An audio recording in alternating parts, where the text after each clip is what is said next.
여러분 참 잘 나오셨습니다. 오늘 본문의 말씀 중심으로 하나님이 우리의 기업이십니다, 이런 제목으로 함께 말씀을 나누겠습니다. 국내 30대 재벌 중에서 유일하게 지방에 본사가 있는 기업이 있습니다. 익산에 있는 국내 최대 축산업 회사입니다. 이 회사의 창업주인 김홍국 씨는 초등학교 때 할머니로부터 병아리 10마리를 선물로 받았다고 합니다. 중학교 때는 이 병아리가 한 100마리쯤 이렇게 이제 많아지게 됐고, 또 돼지도 키웠답니다. 새벽에 리어카를 끌고 강경까지 가서 물엿 공장에서 이렇게 음식물들을 얻어다가 가축을 먹였다고 합니다. 일이 농고에 들어가서 이제 공부를 하다가 고등학교 3학년 때 사업자 등록증을 냈대요. 본격적인 닭 사업을 시작합니다. 근데 그래 고등학생이 사업하기가 쉬웠겠습니까? 여러 가지 어려움을 겪고 닭값이 뛰었다, 또 떨어졌다, 어려움이 많았답니다. 그러다가 이제 폭삭 망해가지고 그 어린 나이에 사업을 할 수 있었겠습니까? 그래서 이제 다른 회사에 취업도 했답니다. 여러 가지 이제 경험을 하면서 본인 나름대로 어떤 생각을 가졌어요. 어떻게 하면은 외부의 영향을 받지 않고 사업을 잘할 수 있을까? 생산비를 낮췄으면 좋겠다. 사료를 직접 생산하자. 닭을 기르고 축산 농가에 위탁 사육하자. 직접 도축하고 가공하자. 유통까지 했으면 좋겠다. 이런 생각을 가지고 이제 사업을 본격적으로 시작합니다. 결국 1986년 하림 식품을 만들었다고 합니다. 1997년에는 코스닥 증시에 또 등록을 하고 일일 생산 능력이 200톤에 달하는 육가공 공장을 건축하게 됩니다. 그러던 중에 2003년에 공장에 큰 불이 납니다. 1만 평이 넘는 건물이 모두 불에 타버렸고 그 피해액이 1,000억 정도 됐다고 합니다. 그가 그때 이 화재가 나면서 화재 현장에서 하나님께 드린 고백이 국민일보에 실렸습니다. 이런 고백이었습니다. 모든 것이 하나님의 섭리와 역사라는 생각이 들었습니다. 그전에는 웬만한 일을 당해도 눈물이 없었는데 회개의 눈물을 흘렸습니다. 직원들과 대책회의를 끝나고 난 다음에 직원들이 보지 않는 데서 실컷 울었다고 합니다. 자기 신앙을 돌아봤다는 겁니다. 모태 신앙이었지만 교회를 다니는데 이제 건성으로 다녔대요. 그 공장에 화재가 나면서 영적인 눈이 뜨이게 됐다고 합니다. 그리고 이 화재로 인해서 그에게 큰 변화가 다가오게 됩니다.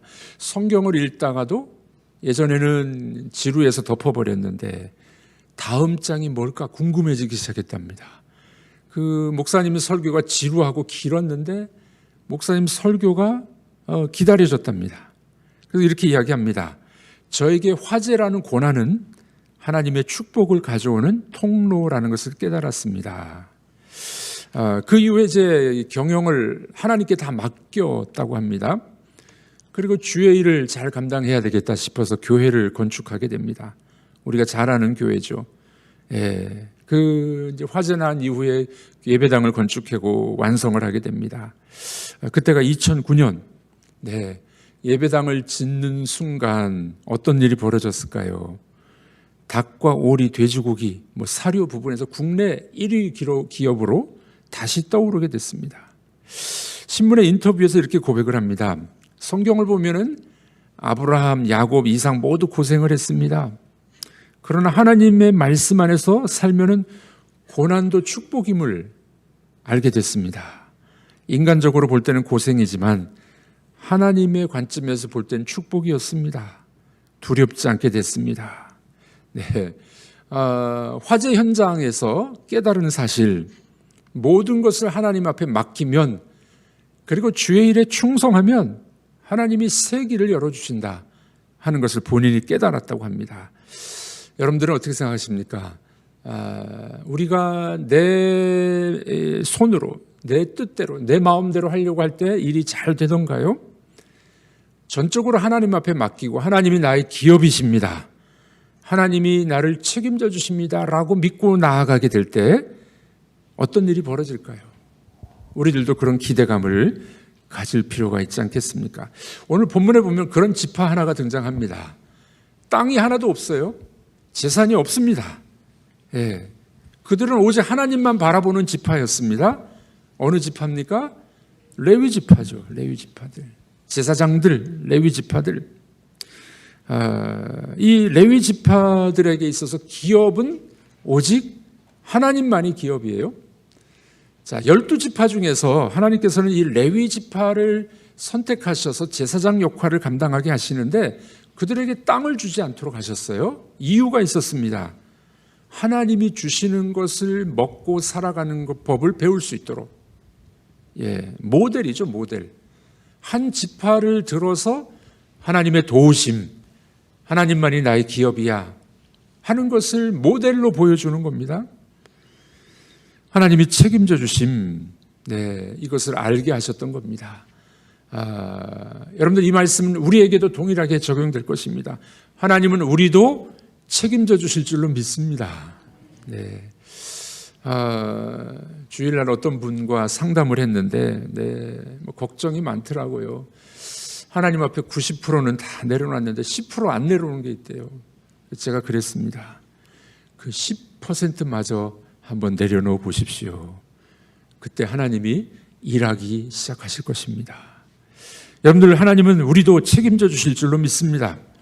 오늘 본문은 이 레위 지파에게 하나님이 기업이 되신다라고 말씀하시면서 그것을 약속하기 위하여 소금 언약을 보여주시는 장면입니다. 자, 먼저 우리가 살펴볼 수 있는 것은 하나님은 우리의 기업이십니다. 우리 한번 따라해 보겠습니다. 하나님은 나의 기업이십니다. 하나님은 나의 기업이십니다. 8절 말씀 우리 읽어보도록 하겠습니다. 여호와께서 또 아론에게 이르시되 보라, 내가 내 거제물 곧 이스라엘 자손이 거룩하게 한 모든 헌물을 내가 주관하게 하고 내가 기름 부음을 받았으므로 말미암아 그것을 너와 내 아들들에게 영구한 몫의 음식으로 주노라. 네, 하나님께서는 레위인과 제사장들에게 거룩한 직무를 주셨을 뿐만이 아니라 제사장이 취할 수 있는 음식, 땅은 없었지만 먹을 거는 줘야 되잖아요. 그래서 하나님께 드려진 거제물을 아론과 그의 자손들 레위 지파들에게 주실 것을 말씀하게 됩니다. 거제물은 뭐냐면 하나님 앞에 제물을 들어서 드리는 겁니다. 이 올려 드리는 건데, 이 올려 드린 걸 하나님께 드렸다는 뜻이고 내립니다. 이 내리는 것은 제사장과 레위 지파들이 먹을 수 있다 하는 의미, 이게 거제물이에요. 거제물. 제물을 높이 올렸다가 다시 밑으로 내립니다. 이 제사를 거제 이렇게 이야기합니다. 들어 올림은 하나님께 드림, 바친다는 의미입니다. 아래로 내린다는 것은 제사장의 몫이다 하는 것을 의미하는 것입니다. 이렇게 하나님께서는 이스라엘이 바친 이 모든 제물 중에서 먹을 수 있는 것을 우리 이 제사장들에게 줍니다. 어떤 겁니까? 불사른 거는 못 먹죠. 하나님 앞에 향기로운 제사로 불을 살라서 드리는 거, 기름, 귀한 것은 하나님 앞에 불 살라서 이렇게 드려요. 불을 사른 것은 못 먹습니다. 불을 사르지 않은 거제물, 다음에 나오는 요제물, 이런 것은 제사장이 먹을 수 있도록 그렇게 허락해 주신 것입니다. 거제물과 요제물, 또 땅의 첫 소산물, 특별하게 드린 모든 것, 모든 태의 첫 소산, 오늘 본문에 보면은 그런 내용이 나오고 있습니다. 제사장들이 그들이 기업이 없고 성전을 돌보고 성막을 돌보고 제사를 드렸습니다. 그래서 그들에게 생계수단으로 그 제물을 먹을 수 있도록 허락하신 것입니다.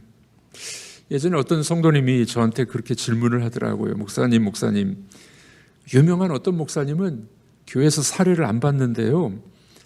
그러니 목회자들도 그래야 되지 않겠습니까?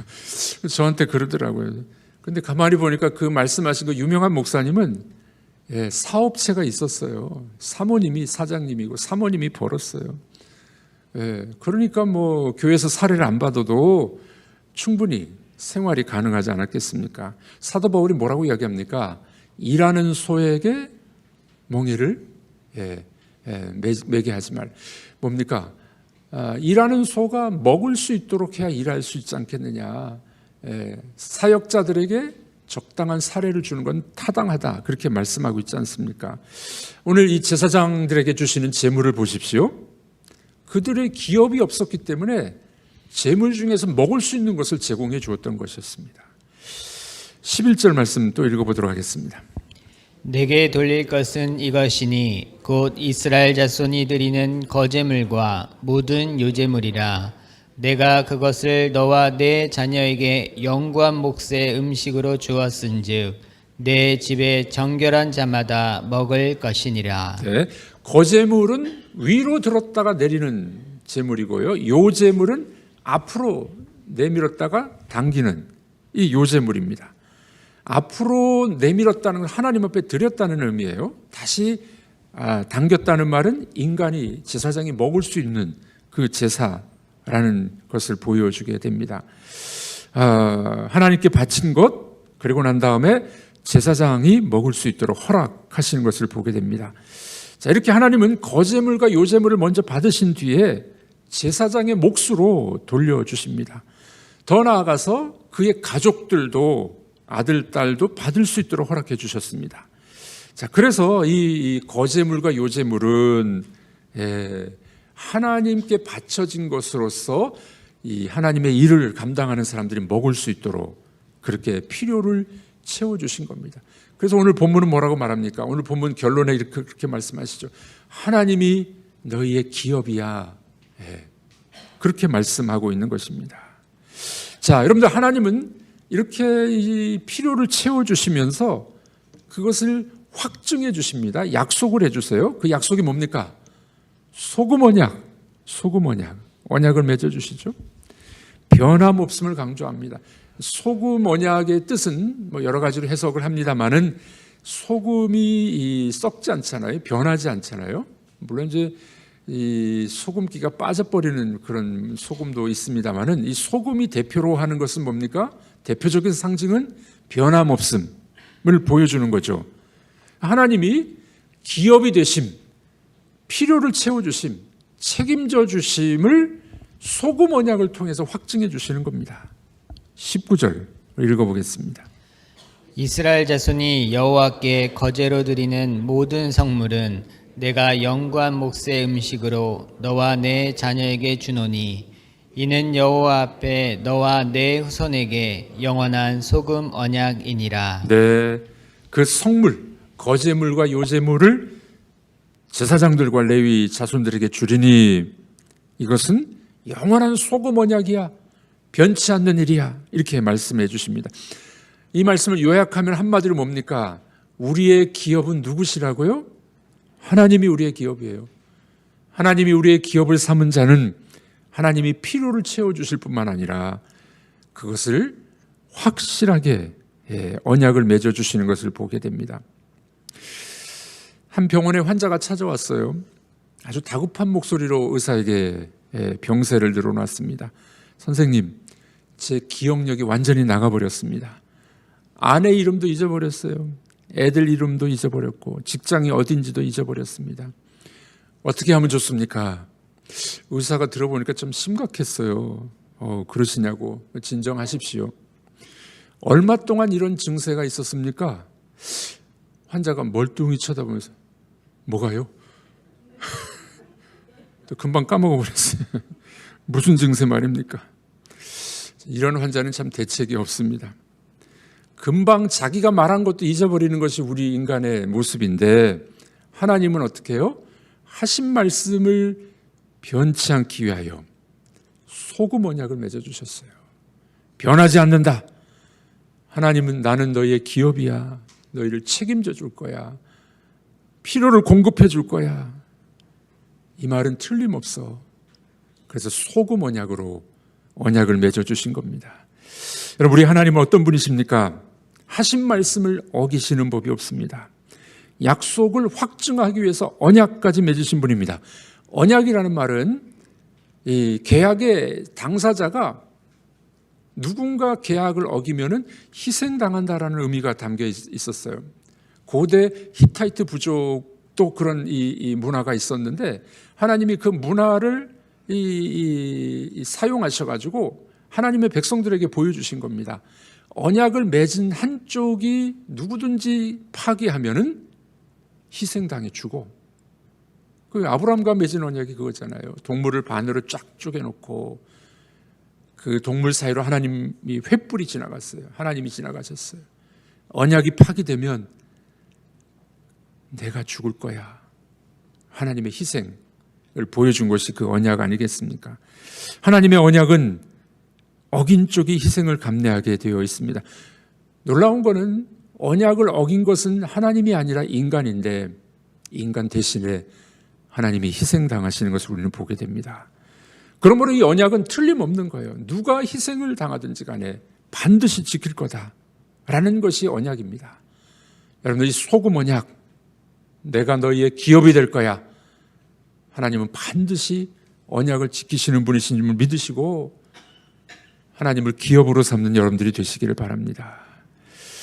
유명한 설교자였던 존 허프만이라는 목사님이 있었는데 유명한 신학교, 프린스턴 신학교를 나왔습니다. 12년 동안 목회를 했는데 목회에 실패를 했어요. 네, 얼마나 어려웠겠습니까? 그래서 목사직을 그만둘까 생각하다가 학교에서 동문들을 모아놓고 이제 세미나를 열었어요. 재교육, 목사 연수 교육에 참가하게 됩니다. 그 존경하던 이제 옛날 교수님, 노 교수님을 만나게 됩니다. 로버트 윌슨 박사를 만나게 돼요. 상담을 합니다. 교수님, 12년 동안 목회했는데 제가 실패한 것 같습니다. 그래서 노 교수님 이런 이야기합니다. 자네는 12년 동안 작은 하나님을 믿었군. 큰 하나님을 믿는 자가 되게. 노 교수님이 한마디 해주셨어요. 여러분들, 작은 하나님을 믿는 사람들이 있어요. 큰 하나님을 믿는 분도 있습니다. 작은 하나님, 내 머리로 이해되는 하나님, 나에게 필요한 것들, 내가 원하는 것만 주시는 하나님, 그런 하나님을 믿는 사람은 작은 하나님을 믿는 겁니다. 큰 하나님을 믿는 사람은 하나님의 신실함을 믿고 하나님이 기업 되심을 믿고 필요를 채워주실 뿐만 아니라 나의 모든 것이 되십니다 라고 고백하는 사람은 큰 하나님을 믿는 사람입니다. 여러분들은 어떠하십니까? 나의 기업은 하나님이십니다. 하나님은 크신 분입니다. 그 하나님을 믿고 하나님의 언약을 믿는 여러분들이 되길 주님의 이름으로 축복합니다. 그때 하나님이 우리의 이 모든 것까지 채워주시는 은혜를 경험하게 될 줄로 믿습니다. 기도하겠습니다. 하나님 아버지, 여호와는 우리의 기업이 되시는 줄로 믿습니다. 우리에게 재산이 있든 없든 하나님이 우리의 기업이십니다. 하나님이 우리 필요를 채워주시고 공급하시고 책임져 주실 줄로 믿습니다. 이 하나님을 믿게 하셔서 큰 하나님, 기업이 되신 하나님을 믿고 오늘도 승리하게 하여 주시옵소서. 예수님의 이름으로 기도하옵나이다. 아멘.